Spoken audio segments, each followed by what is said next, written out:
사랑하는 성도 여러분, 영혼이 잘 되어 범사가 잘 되고 강건하시기를 주 예수님의 이름으로 축원합니다. 오늘은 누가복음 16장 14절로 18절에 나타내신 하나님의 뜻을 전하고자 합니다. 16장 14절 말씀, 바리새인들은 돈을 좋아하는 자들이라 이 모든 것을 듣고 비웃거늘. 이 말씀을 잠시 생각해 보면 바리새인들이 예수님께 무엇인가 듣고 비웃었는데 그 이유가 그들이 돈을 좋아하기 때문입니다. 사실 돈을 좋아한다는 말은 돈 자체를 좋아하는 것이 아니라 돈이 줄 수 있는 마음의 탐심과 육체의 정욕, 만족을 좋아하는 것을 뜻합니다. 이때 바리새인이 비웃은 예수님의 이야기는 불의한 청지기 비유입니다. 따라서 돈을 좋아하는 자들에게 어리석은 말로 들리고 비웃음을 사는 내용의 불의한 청지기 비유가 무엇인지 먼저 간략히 알아보도록 합니다. 사람이 인생을 사는 동안 자기의 소유로 생각하는 재물은 실제 육체의 죽음과 함께 소유할 수 없는 것입니다. 그러므로 재물은 내 영혼의 소유가 아닙니다. 다만 내 영혼이 육신 안에 있을 때만 사용할 수 있으므로 육신이 살아있는 동안 관리의 대상입니다. 그것을 영적 관점으로 보면 이 세상의 재물은 창조자이신 하나님의 소유이고 사람은 그것을 소유하는 것이 아니라 육체가 살아있는 동안 사용하고 관리하는 것입니다. 그러므로 재물만이 아니라 이 세상의 모든 것은 죽음 이후에 내 영혼이 가져갈 수 있는 것이 아니므로 내 소유가 아니라 나의 관리 대상임을 알아야 합니다. 그러므로 사람은 이 세상의 모든 것의 주인이신 하나님의 뜻에 합당하게 관리해야 할 청지기입니다. 만일 주인이신 하나님의 뜻과 무관하게 자기 생각대로 관리하는 사람은 하나님이 볼 때 불의한 청지기입니다. 이제 주인이 청지기 직무를 그만두도록 할 것을 통지하자 이 불의한 청지기는 주인의 것을 관리할 때 자기를 위하여 이자를 받아서 자기가 쓰려고 빚을 주었던 사람들을 불러서 그 빚을 탕감합니다. 그러자 그 주인이 그의 불의한 청지기의 꾀를 칭찬하는 내용입니다. 사실 이 불의한 청지기 비유는 사람의 이성으로 참 이해하기 어렵습니다. 비유를 풀어서 간략히 설명하면 사람들이 스스로 자기 소유로 생각하는 이 세상의 것, 가령 재물, 재능, 시간 등등 이 세상의 것은 모두 죽음과 함께 소유할 수 없습니다. 따라서 그 모든 것은 주인이신 하나님의 뜻을 따라 관리해야 할 청지기임에도 사람은 자기의 탐심과 정욕 만족을 위해서 그 모든 것을 사용합니다. 그런 사람을 하나님은 불의한 청지기로 보십니다. 그것이 바로 우리들의 모습입니다. 그리고 청지기를 그만두라는 통보는 가령 우리가 암과 같은 불치의 병에 걸리거나 등등 어떤 이유로 이 세상의 삶이 곧 끝날 것임을 깨달았을 때 그때가 바로 청지기 직무를 그만두라는 주인의 통보를 받은 것입니다. 통보를 받은 그때 청지기가 생각합니다. 내 것처럼 이자를 받아 쓰려고 이웃에게 빌려 주었지만 사실 그 이웃은 내가 아니라 원래 주인께 빚진 것이다. 그 빚을 탕감해 주므로 나를 영접할 친구를 사귀리라 생각하고 탕감해 줍니다. 그런데 그 청지기를 주인이신 하나님이 칭찬하며 예수님도 불의의 제물로 친구를 사귀라고 권하는 이야기입니다. 이 이야기를 사람의 생각으로 판단하면 빚을 탕감하여 재산을 없앤 청지기를 주인이 벌하는 것이 마땅합니다. 그런데 칭찬하고 오히려 불의의 제물로 친구를 사귀라고 권면하는 것으로 보아 분명히 사람의 생각이 아니라 하나님의 뜻을 기준으로 생각해야 합니다. 일반적으로 사람이 남에게 빌려준 재산은 자기 노력으로 열심히 벌어서 자기의 필요를 채우고 남은 것입니다. 그런 경우 하나님의 뜻은 신명기 15장 1절로 2절에 보면 매 7년 끝에 면제하라. 면제의 규례는 이러하니라. 그의 이웃에게 구워준 모든 채주는 그것을 면제하고 그의 이웃에게나 그 형제에게 독촉하지 말지니 이는 여호와를 위하여 면제를 선포하였음이라. 곧 필요를 채우지 못해 재물을 빌려간 사람에게 빚을 탕감하여 주는 것입니다. 따라서 이자만이 아니라 빚을 탕감하는 것은 그가 노력할 때 풍성하게 재물을 주신 하나님의 원래의 뜻입니다. 그러므로 칭찬하고 또 권면하는 것입니다. 사실 이 비유의 열쇠는 누가복음 16장 9절 불의의 제물로 친구를 사귀라. 그리하면 그 재물이 없어질 때에 너희를 영주할 처소로 영접하리라. 이 말씀입니다. 사람이 영원히 거주할 처소는 부활의 몸입니다.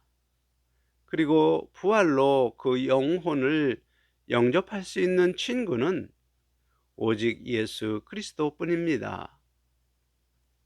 그러므로 필요를 채우지 못해 빚진 사람을 탕감하는 일로 그 사람에게 감사한 마음을 주고 친구로 여기게 하는 일은 예수님이 친구라 부르는 사람이 되는 것이며 그런 사람을 예수님이 영원한 처소로 영접할 친구로 부르는 것입니다.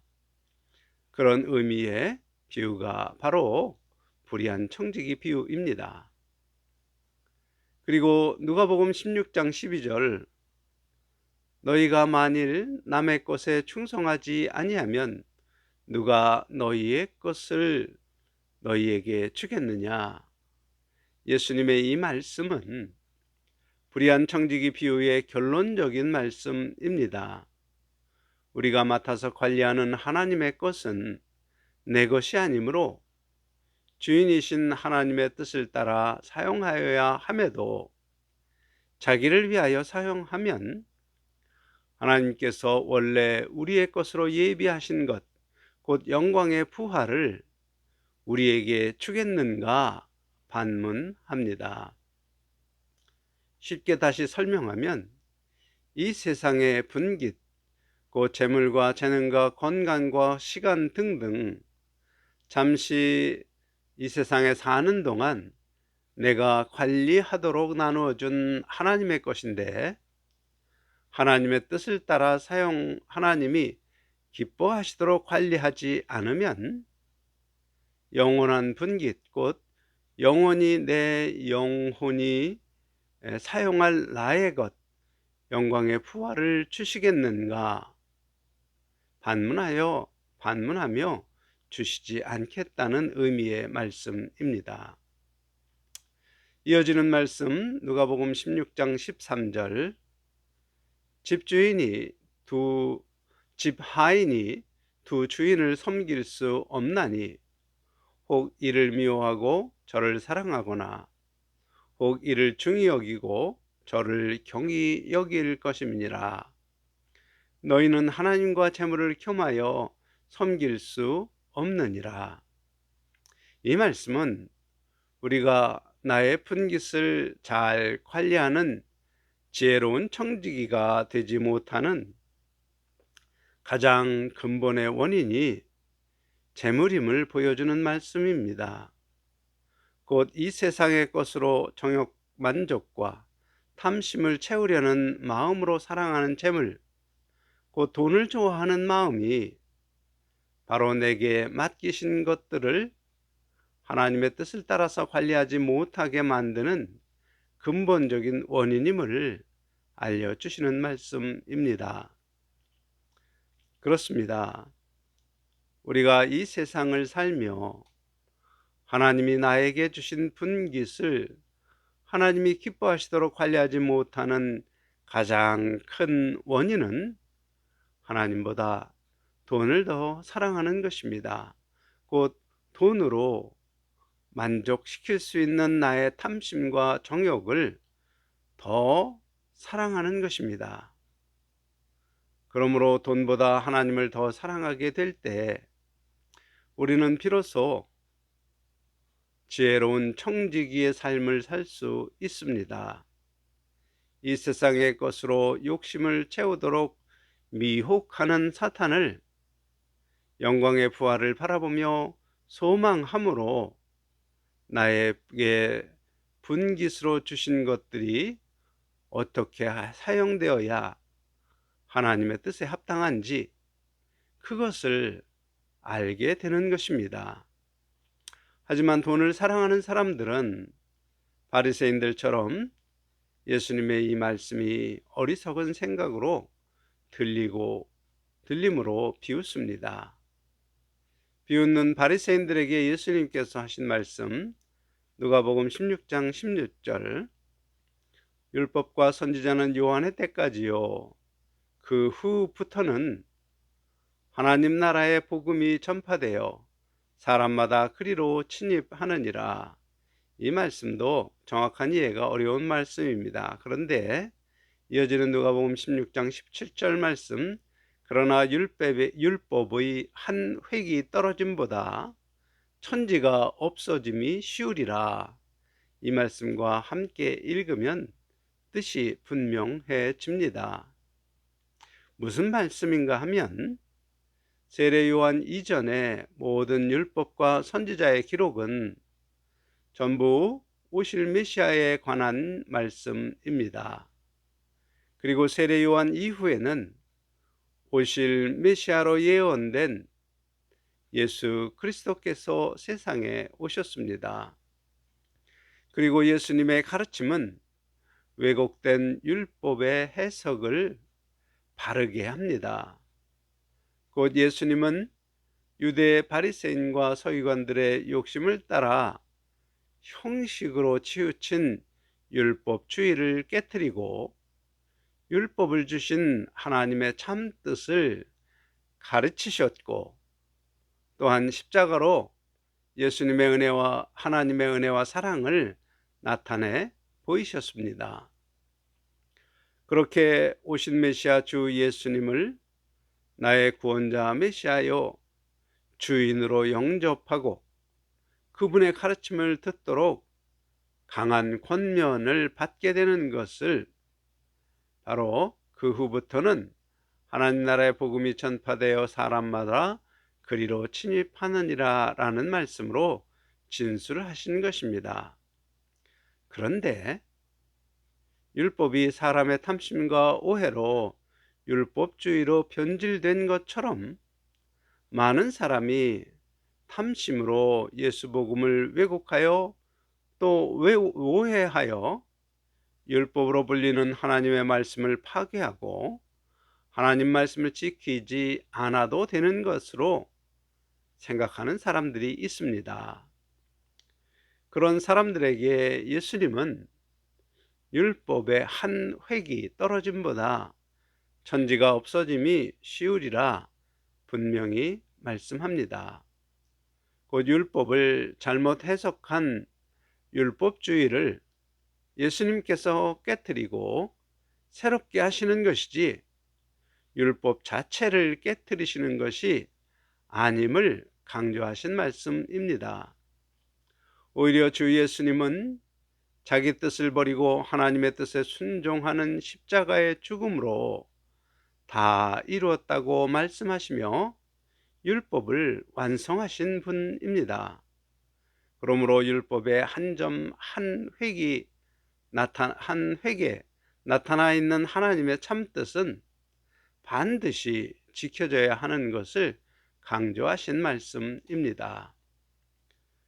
그리고 그 이해로 누가복음 16장 18절 무릇 자기 아내를 버리고 다른 데 장가드는 자도 간음하며 무릇 버림당한 여자에게 장가드는 자도 간음함이니라, 이 말씀을 하신 것입니다. 생각해 봅시다. 모세의 율법은 이혼 증서를 주고 이혼하라고 기록합니다. 그런데 예수님께서 이혼하지 말라는 말로 마치 모세의 율법 자체를 깨트리는 것으로 보입니다. 그러나 예수님이 말씀하신 본 뜻은 이혼 자체를 말씀하시고자 함이 아닙니다. 간음이란 음란한 마음의 탐심으로 행하는 것입니다. 그래서 음란한 탐심으로 여자를 보는 것만으로도 예수님은 간음하는 것이라 말씀하셨습니다. 그러므로 간음하지 말라는 말씀은 음란한 탐심으로 무엇이든지 하지 말라는 뜻입니다. 곧 부정한 행위로 결혼 서약을 깨뜨린 아내와 이혼하도록 허락한 율법을 지키지 말라는 뜻이 아니라 형식상 이혼의 형태를 갖추고 있어도 그 이혼의 원인이 음란한 탐심이라면 간음으로 보시며 그렇게 자기 아내를 버리고 다른 여자를 취하지 말라는 의미입니다. 이혼 증서를 써 주었다고 율법을 지킨 것이 아니라 이혼 증서를 아무리 율법에 맞게 써주고 이혼을 했어도 만일 그 이혼이 음란한 탐심이 동기가 되어서 증서를 써주고 한 이혼이라면 간음죄를 범한 것입니다. 그런 의미의 설명입니다. 사랑하는 성도 여러분, 성경을 사람의 인본적 생각으로 해석하는 것은 오신 메시아이신 주 예수님의 십자가 대속으로 하나님 앞에 의롭다고 인정받음으로써 구약시대 하나님의 백성이 의로움을 판단하는 율법의 행위를 지키지 않아도 되는 것처럼 생각합니다. 마치 복음이 율법을 파괴한 것처럼 오해하는 경향이 있습니다. 주님이 파괴한 것은 율법이 아니라 율법주의입니다. 곧 율법에 나타내신 하나님의 틈뜻은 버리고 율법의 형식만을 지키는 율법주의를 파괴하신 것입니다. 그 예를 쉽게 설명하면 교회 목사들이 주일 성수하라는 말을 합니다. 구약시대 안식일을 거룩하게 지키라는 하나님의 말씀은 신약시대 주일 성수라는 말로 대변하는 것입니다. 그런데 만일 주일에 몸은 교회당에 앉아 있지만 마음은 점심때 먹을 만난 것에 있고 애인과 갈 놀이공원에 가 있고 핸드폰 게임에 가 있다면 그런 주일 성수가 하나님이 안식일을 거룩하게 지키라는 하나님의 본 뜻을 지키는 것이 아니지요. 주일 성수가 겉모양을 예배당에 앉아서 예배를 드리지만 그 마음은 세상을 사랑하며 세상에 가 있는 그런 형식주의라면 예수님은 싫어하십니다. 그런 형식주의를 구약시대 표현으로 하면 율법주의입니다.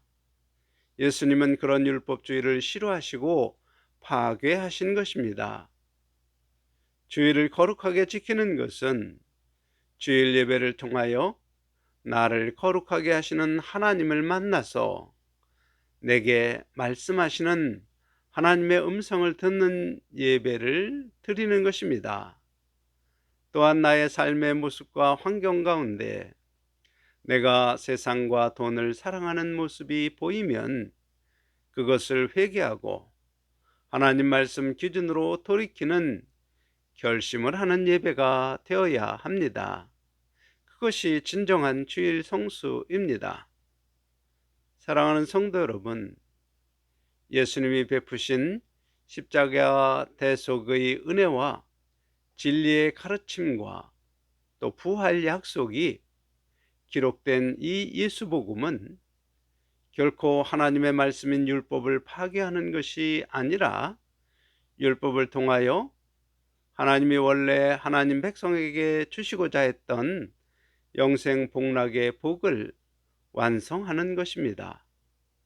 그러므로 율법에 나타나 있는 하나님의 본 뜻을 예수님의 가르치신 말씀을 기준으로 이해하고 지켜 행함으로 영생 복락의 복을 누리도록 인도하는 예수복음이 성도 여러분의 삶에서 빛이 되어 진리의 길을 걷는 은혜가 있기를 주 예수님의 이름으로 축원합니다. 아멘.